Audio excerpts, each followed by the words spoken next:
আসসালামু আলাইকুম রাহমাতুল্লাহ এন্ড গুড মর্নিং ডিএক্সএন কাছে এবং দূরে দেশ এবং দেশের বাইরে মুহূর্তে আমাদেরকে যারা দেখছেন সবাইকে ধন্যবাদ। তো আজকে স্পেশাল একটি মোমেন্টে চলে এসেছি। আমাদের সাথে একজন ভাইয়ের নামটা কি? Safayet Islam Khan, brand new star diamond. আপনারা সোশ্যাল মিডিয়াতে অনেক জায়গায় আপনারা দেখেছেন, এটা আসলে অনুপ্রেরণার একটা জায়গা। ডায়মন্ড তো অনেকেই হয়, ডায়মন্ড কারিকারি হচ্ছে সারা পৃথিবী জুড়ে। বাংলাদেশ কমিউনিটি অসংখ্য ডায়মন্ড তৈরি করছে প্রতিনিয়ত। কিন্তু একটি মেসেজ আমি আপনাদের মাঝে দিতে যাচ্ছি। আজকে সাফায়েত ভাই যে ডায়মন্ডশিপ অর্জন করেছে, উনি আজকে এই অবস্থায় থেকে আমরা আলহামদুলিল্লাহ, আল্লাহ আমাদেরকে হাত পা বিভাগ বুদ্ধি সব কিছু দিয়েছে, কিন্তু এই ভাইটা আমরা যেভাবে স্বাভাবিক না, সে কিন্তু অনেক কিছু স্যাক্রিফাইস করে আজকে এই জায়গায় ডায়মন্ডশিপ অর্জন করেছে। আমরা অনেকেই আছি ডিএক্সএনের সাথে সম্পৃক্ত হই, কিন্তু ডায়মন্ডশিপ অর্জন করার জন্য আমাদের ভিতরে যে ইচ্ছা শক্তি কাজ করে সেটা অনেক সময় করে না।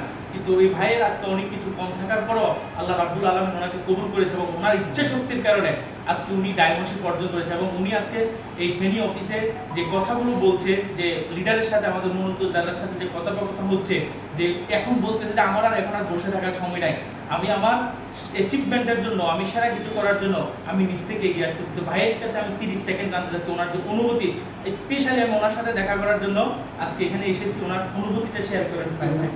আমার নাম আরিফুর রহমান। ধন্যবাদ আরিফুর রহমান ভাইকে আমাকে সুযোগ করে দেওয়ার জন্য। আসলে হচ্ছে ডিএক্সএনের একটা জায়গায় মজাটা আমি খুঁজে পাই নাই।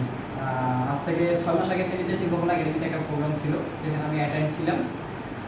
ওখানে আমার থেকেও একজন ব্যক্তি, যিনাকে আমি দেখতে পেরেছি যে হুইল চেয়ারে বসে উনি ডায়মন্ড সেলিব্রেশন নিয়েছে, ওনাকে দেখে মূলত আমি সিদ্ধান্ত নিয়েছি যে আমি তো হাঁটতে পারি, আমি কেন নয়।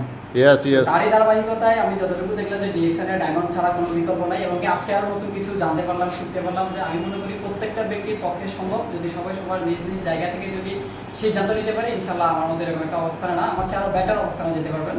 তো এইগুলো বিষয়। কারণ ডিএক্সএনের একটা জিনিস আমার সবচেয়ে বেশি ভালো লাগলো, সেটা হচ্ছে যে কি তাদের প্রোডাক্ট এবং কি তাদের যে মার্কেটিং যে সিস্টেমটা, যে পলিসির কারণে ওয়ার্ল্ডের ভিতরে নাম্বার 1-এ এখনো পর্যন্ত তারা আছেন।